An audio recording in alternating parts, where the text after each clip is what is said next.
Hello बच्चों, let's read the question. A block of mass 2 kg kept at rest on an inclined plane of inclination 37 degree is pulled up the plane by applying a constant force of 20 Newton parallel to the incline. The force acts or for 1 second. Show that the work done by the applied force does not exceed 40 joule. Find the work done by the force of gravity in that 1 second if the work done by the applied force is 40 joule.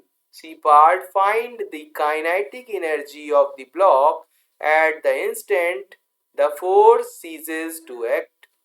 You have to take G as 10 meter per second square. Okay, so now what we do, we first draw the block diagram. Okay, so this is the incline like this. Okay, and here the block is originally, and it is pushed in the upward direction. Suppose it reaches here somewhere. Okay, so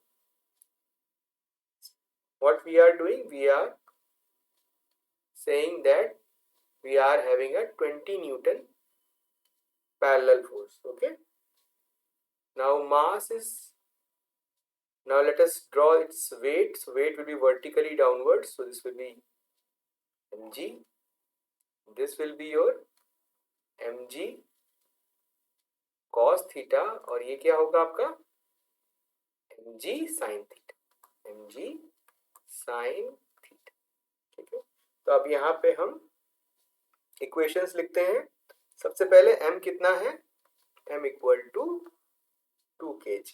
ठीक है, theta क्या है आपका, theta is equal to 37 degree. ठीक है, जो हम parallel force लगा रहे हैं F, वो कितना है आपका 20 न्यूटन.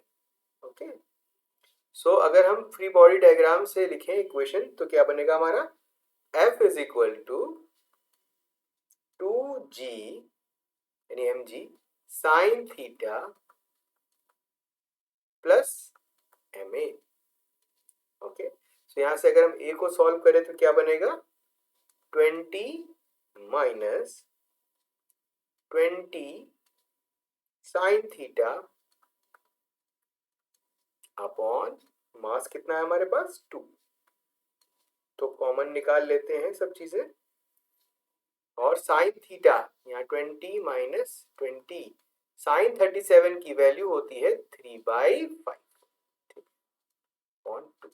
तो ये 5 से कट जाएगा, 5 4 जा 4 3 जा 12, 20 में 12 चला जाएगा 8, so 8/2 is 4. So this will be 4 meter per second square. ठीक है, so now we'll use the equation of motion. S is equal to ut plus half a t square. Okay, now what parameters we know, कौन कौन सी चीजें पता है हमको, z0 है आपका. ठीक है, t कितना है 1 सेकेंड. ठीक है, a हम निकाल चुके हैं, a हमारे पास गिवन है कितना 1.66. 1.66. ओके, ये हमारे पास कितना है. सो यहाँ पर हमारे पास जो वर्क डन होगा वो कितना हो जाएगा, W is equal to F into S. ठीक है, तो यहाँ पे हम जब वैल्यू डालते हैं ये आपका 0 हो जाएगा, प्लस हाफ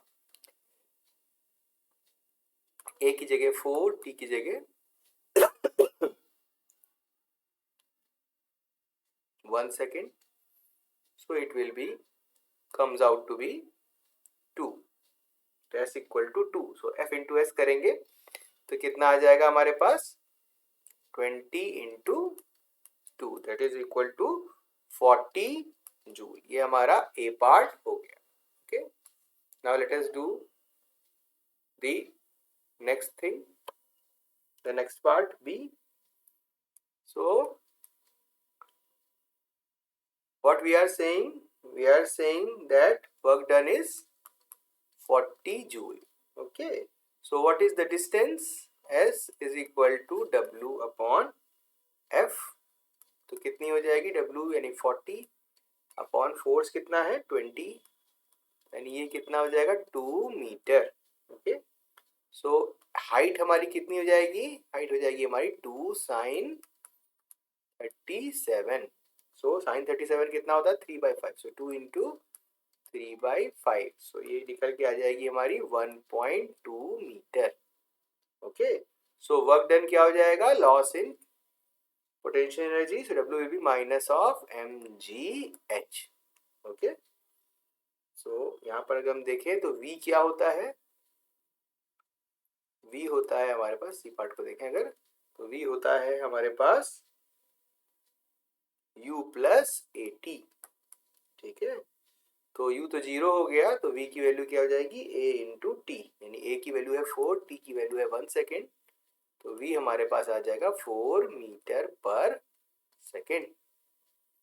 ओके, तो यहाँ पर हम काइनेटिक एनर्जी निकाल लेंगे. तो KE loss in potential energy is equal to gain in kinetic energy is equal to half mv square. तो ये कितना हो जाएगा? हाफ इंटू 2 इंटू 4 का स्क्वायर. तो ये निकल के आएगा आपका half into 2 into 4 into 4. That means 16 joule. So this will be your final answer. I hope you understood it well. All the best.